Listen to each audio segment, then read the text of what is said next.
आज की वीडियो में हम देखेंगे कि पब-सब पैटर्न क्या है। बहुत सिंपल है, लेकिन इसकी थोड़ी सी कॉम्प्लेक्सिटीज़ को देखेंगे। ये देखेंगे कि किस तरीके से जो है पब-सब काम करता है और उसमें एक्नॉलेजमेंट क्या होती है और डेड लेटर क्यू क्या है। चलिए शुरू करते हैं। पब-सब पैटर्न जैसे कि इस डायग्राम में नज़र आ रहा है कि आप न्यूज़ की एग्जांपल ले लेते हैं कि 3 डिफरेंट टाइप्स की न्यूज़ हैं आपके पास। लेट्स सपोज़ कि आपने किसी न्यूज़पेपर वाले को सब्सक्राइब किया हुआ है। तो एक न्यूज़पेपर है लेट्स सपोज़ जंग, दूसरा डॉन और तीसरा एक्सप्रेस न्यूज़। तो बेसिकली एक डिस्ट्रीब्यूशन सेंटर है जो क्या करता है कि डिस्ट्रीब्यूट कर रहा होता है। उसे ये पता होता है कि किस घर के अंदर मैंने कौन सा अखबार देना है, ठीक है। तो बेसिकली ये जो सब्सक्राइबर राइट पे है न्यूज़, वो ये चेक कर रहे होते हैं कि उनको अगर लेट्स सपोज़ कि मैंने जंग न्यूज़ को सब्सक्राइब किया तो मुझे वही मिलनी चाहिए, और किसी ने अगर 2 अखबारों को सब्सक्राइब किया हुआ तो उसे वो मिलनी चाहिए। तो ये जो डिस्ट्रीब्यूशन सेंटर है, ये उस वक्त बहुत ज़्यादा कॉम्प्लेक्स हो जाता है जब 100 से ज़्यादा न्यूज़ वो हों और आपके पास सब्सक्राइबर जो हैं वो थाउजेंड्स में चले जाएँ, ठीक है। तो ये बेसिक एग्जांपल है कि आपके पास डिफरेंट न्यूज़ प्रोवाइडर्स हैं और डिफरेंट सब्सक्राइबर्स हैं और आप उनको डिस्ट्रीब्यूट करें। तो बीच में ये जो सिस्टम है डिस्ट्रीब्यूशन सिस्टम, यही पब-सब पैटर्न कहलाता है और काफ़का इसकी सबसे बेहतरीन एग्जांपल है। डायग्राम 2 की तरफ चलते हैं तो उसके अंदर भी यही चीज़ बताई गई है कि किस तरीके से जो है वो एक मल्टी सब्सक्राइबर्स हो सकते हैं और बीच में पब-सब एक सर्वर बनाया जाता है जो कि बहुत ज़्यादा रिक्वेस्ट रिसीव कर रहा होता है और उसके बाद उसका काम ये होता है कि डिस्ट्रीब्यूट करना, स्पेशली जितने भी सब्सक्राइबर्स हैं उनको डिस्ट्रीब्यूट करना। तो अगर आप ये देख लें 3 तरह के पब्लिशर्स हैं और हर एक के 3-3 सब्सक्राइबर्स हैं। तो किस तरीके से डिस्ट्रीब्यूशन इंजन जो है वो मैसेजेस को, ये जो भी मैसेज है, ये प्रॉपर जो भी है, उसको डिलीवर कर रहा है, ठीक है। अब ये थर्ड एग्जांपल्स में थोड़ी सी कॉम्प्लेक्सिटीज़ को देख लेते हैं कि अगर हम इस ये एग्जांपल ले लें कि एक न्यूज़पेपर वाली, तो उसमें कैसे मुख्तलिफ़ सब्सक्राइबर्स ने मुख्तलिफ़ न्यूज़पेपर सब्सक्राइब किए हुए हैं। तो देखें पहली डायग्राम में यहाँ पर 3 लोगों ने 3 सब्सक्रिप्शन की हुई हैं। उसने तीनों न्यूज़पेपर इसे चाहिए, इनको 2 चाहिए, इसको 2 डिफरेंट चाहिए और इसको सिर्फ एक चाहिए। तो ये कॉम्प्लेक्सिटीज़ हैं, ठीक है। तो ये बेसिकली और लेट्स सपोज़ ये तो अभी हमने एक न्यूज़पेपर की एग्जांपल ली, तो कल को ये बहुत सारी डिलीवरी हो सकती है। लेट्स सपोज़ कि आपने कोई मैगज़ीन है या आपने वीकली कोई सब्सक्राइब करा हुआ है, तो ये कॉम्प्लेक्सिटीज़ मज़ीद इंक्रीज़ हो जाएंगी अगर आपके पास मुख्तलिफ़ किस्म के पब्लिशर्स भी हो जाएँ। तो आइए इस चौथी डायग्राम की तरफ चलते हैं जो कि काफ़ी डिटेल में और कॉम्प्लेक्सिटीज़ के साथ डिस्कस किया गया है, जिसमें ये बताया गया है कि एक्नॉलेजमेंट किस तरीके से होती है।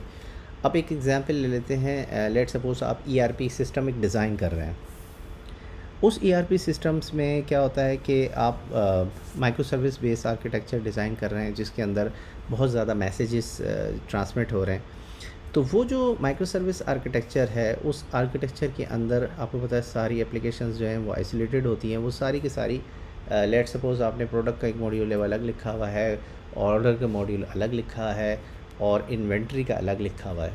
तो ये सारे के सारे आपस में कनेक्टेड होते हैं थ्रू द मैसेजिंग सिस्टम, ये जो पब-सब होता है, ठीक है। तो इसमें क्या होता है कि एक मैसेज, लेट्स सपोज़ मैंने पहले इन्वेंट्री क्रिएट करनी है, फिर प्रोडक्ट क्रिएट करनी है और उसके बाद फिर उसका ऑर्डर प्लेस करना है।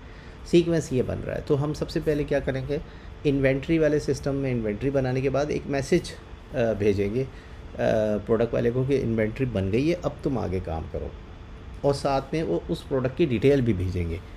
हो सकता है फ्रंट एंड पे एप्लीकेशन एक ही हो सकता है फ्रंट एंड पे एप्लीकेशन एक ही हो, लेकिन पीछे से मैसेजिंग सिस्टम जो है वो सर्वर पे जा रहा हो, सर्वर से रिस्पॉन्ड आ रहा हो, और अलग भी हो सकता है, ठीक है। तो लेट्स सपोज़ आपने 2 अलग एप्लीकेशन बनाई हुई हैं। एक के अंदर आप प्रोडक्ट्स को इन्वेंट्री आप ऐड कर रहे होते हैं, एक आपने बंदा रखा हुआ जो इन्वेंट्रीज़ को ऐड कर रहा होता है, और इन्वेंट्री ऐड करने के बाद वो एक पब-सब मैसेज भेजता है और उसके बाद सिस्टम में वो डेटा एंट्री आ जाती है। दूसरा सिस्टम है जहाँ पर प्रोडक्ट बन रही है, तो वहाँ वही प्रोडक्ट नज़र आ रही होंगी जिनकी इन्वेंट्री क्रिएट वहाँ से कर रहा होगा। तो this is how the system are going. तो ये एग्जाम्पल अगर आप देखें तो हमने प्रोडक्ट के लिए ली हुई है। ये एक टॉपिक हमने बनाया हुआ है जिसका नाम है प्रोडक्ट, ठीक है। 2 हमने पब्लिशर ले लिए। लेट्स सपोज़ 2 एप्लीकेशन हमारे पास हैं, एक प्रोड्यूस कर रही है मैसेज और दूसरा भी प्रोड्यूस कर रही है, और वो प्रोडक्ट से रिलेटेड ही है। एक प्रोडक्ट को लेट्स सपोज़ के क्रिएट कर रहा है और एक प्रोडक्ट को पब्लिश कर रहा है।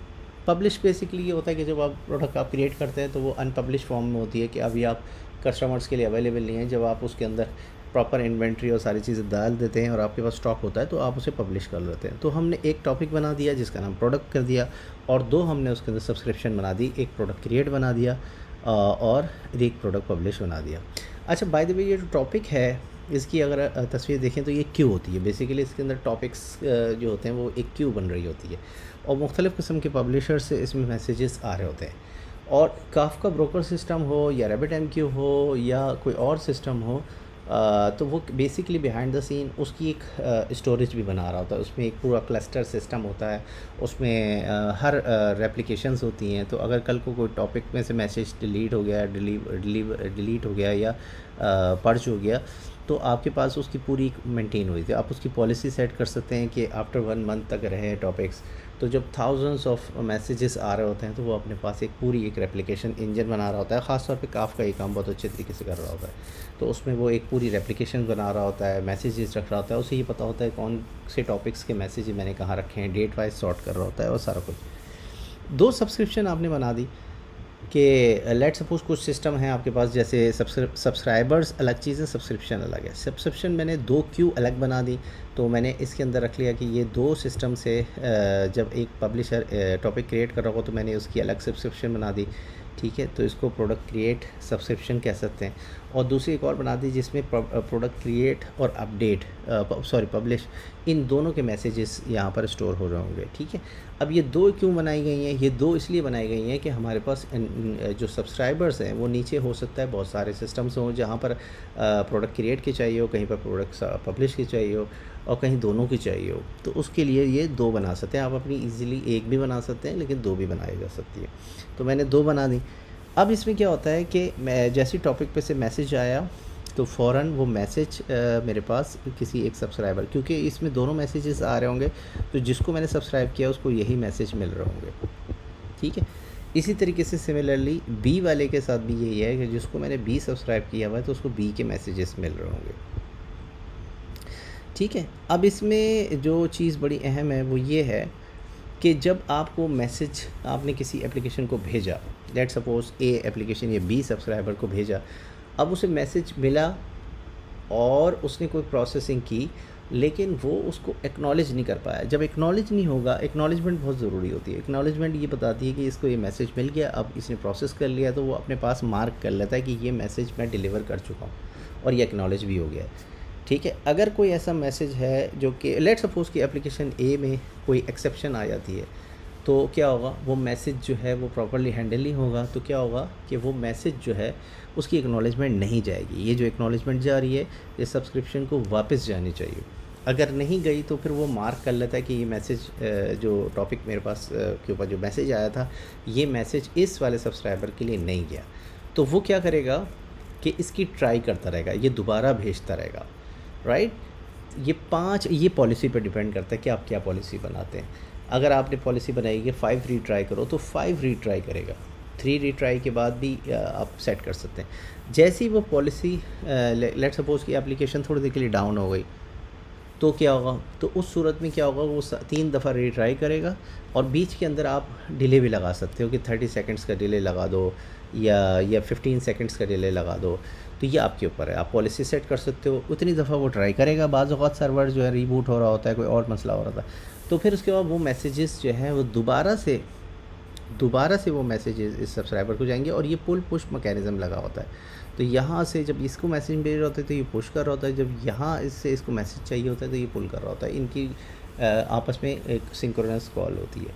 तो वो बेसिकली क्या हो रहा होता है कि आपको मैसेजेस मिल रहे होते हैं और उसकी एक्नॉलेजमेंट हो रही होती है और जैसे ही उसको एक्नॉलेजमेंट मिल जाती है उसे मार्क कर देता है। जो नहीं मिल पाती एक्नॉलेजमेंट तो वो उन सारे मैसेजेस को एक डेड लेटर क्यू में डाल देता है। डेड लेटर क्यू में डाल देता है कि ये टॉपिक का, ये सब्सक्रिप्शन का, ये सब्सक्राइबर मैसेज डिलीवर्ड और ये मैसेज नॉट डिलीवर्ड।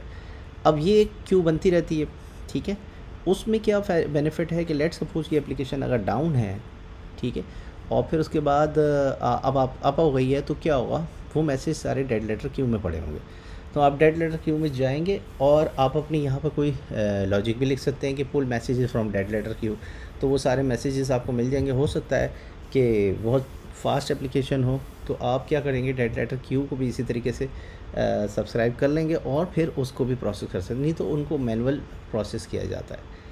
तो ये तीनों सिस्टम अगर देखें तो अपनी अपनी एक्नॉलेजमेंट भेज रहे हैं, और डेड लेटर क्यू जो है वो मेंटेन करा होता है बेसिकली पॉलिसी के ऊपर, और इसको डबल डबल मैसेज मिल रहे होते हैं। जो मैसेज नहीं मिल रहा होगा वो उस मैसेज को यहाँ डेड लेटर क्यू में डाल देगा। डेड लेटर क्यू में बताते हुए आपने टॉपिक सब्सक्रिप्शन बताना होता है कि किस टॉपिक की किस सब्सक्रिप्शन को, और जो सब्सक्राइबर आपने रिसीव किया होता है उसकी डिटेल को डाल के वो रख लेता है। तो इस तरीके से ये एक सिस्टम काम कर रहा होता है, जिसमें वो एक प्रॉपरली क्यू बना रहा होता है। जो टॉपिक भी एक क्यू होती है, सब्सक्रिप्शन भी एक क्यू है, और डेड लेटर भी एक क्यू है। और पब्लिशर और सब्सक्राइबर दो अलग अलग सिस्टम्स हैं, ये कोई ह्यूमन नहीं है बल्कि दो अलग अलग सिस्टम्स हैं। और ये मैसेजेस रिसीव कर रहे होते हैं, सिमिलर टाइप के भी और डिफरेंट टाइप की भी। और जो है वो फिर ये आपकी पॉलिसी पर डिपेंड करता है कि सब्सक्रिप्शन के ऊपर आपने क्या पॉलिसी लगाई हुई है कि ये कितने अरसे तक इसके मैसेज रहें, टॉपिक की भी इसी तरीके से। लेकिन इन सब की स्टोरेज और इन सब की जो है वो डेटा मैनिपुलेशन जो है वो कोई भी आपका producer consumer system, let suppose Kafka है, वो उसको अपने पास मैसेज स्टोर करके रखता है। तो दैट्स ऑल गाइस। इसमें अगर कोई क्वेश्चन हो तो बताइएगा। Thank you very much.